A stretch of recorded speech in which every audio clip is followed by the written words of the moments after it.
Chicken ఏటమాసం కైమతో అన్నం వండుతానండి. చికెన్లో ఓపిక పెట్టుకొని ఫ్రెష్ చికెన్ రప్పించానండి. 2 కడుక్కొని శుభ్రంగా క్లీన్ చేసుకొని పెట్టుకుందాం. మసాలాలు కలుపుకుందామండి. ఇప్పుడు మసాలాలు కలుపుకుందాము.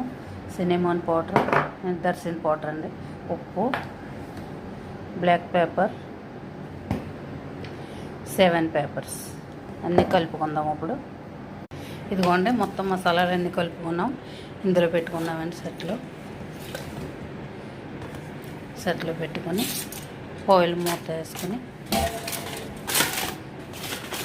మూత పెట్టేసి ఓపెన్లో పెట్టేద్దామండి. 1 గంటన్నర అయితే ఉడికిపోతుంది, కాలిపోతాయండి. ఇంకా ఓపెన్లో పెట్టేసానండి. 1 గంటన్నరకే కోళ్ళు కాలిపోతాయి. రైస్కి ప్రిపేర్ చేసుకుందామండి. కొద్దిగా ఆయిల్ వేసుకుని,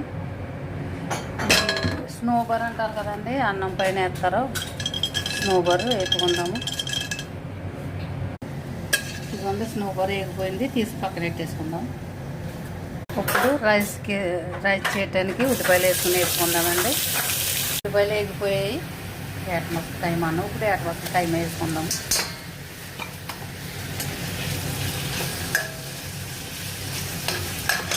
ఏటమాసం ఉడికిపోయిందండి. నీళ్ళు వేసుకుందాం. వేడి నీళ్ళు వేసుకోవాలండి. నేను 1 గ్లాసున్నర బియ్యం కడిగి పెట్టుకున్నాను. గంటకు ముందు 3 గ్లాసుల నీళ్ళు అయితే సరిపోతాయండి. నానబెట్టుకున్నాం కాబట్టి బియ్యం 3 గ్లాసుల నీళ్ళు సరిపోతాయి. 7 పెప్పర్ కొద్దిగా వేసుకోవాలండి. బ్లాక్ పెప్పర్ కొద్దిగా, కానీ సినిమాన్ పౌడర్ అయితే ఫుల్ స్పూన్ వేసుకోవాలండి. అంటే నీళ్ళు బాయిల్ అవుతున్నాయి, ఉప్పు వేసుకోవాలి.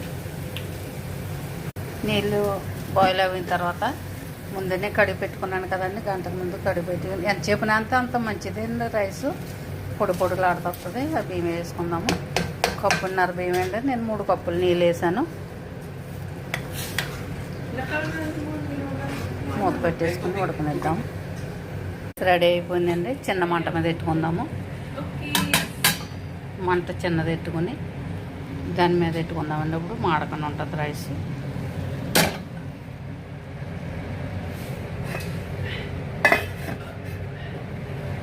ఓవెన్లో తీసానండి. ఇలా ఉంది. కొంచెం మూత వేసి పెడదాం ఓవెన్లోనే. కొంచెం రెడ్ కలర్ వచ్చేలా అయిపోయిందండి. రైస్ వేసుకుందాము. ఇవ్వండి, ఈ చికెన్ ఇలా పైన పెట్టేసుకుందాం.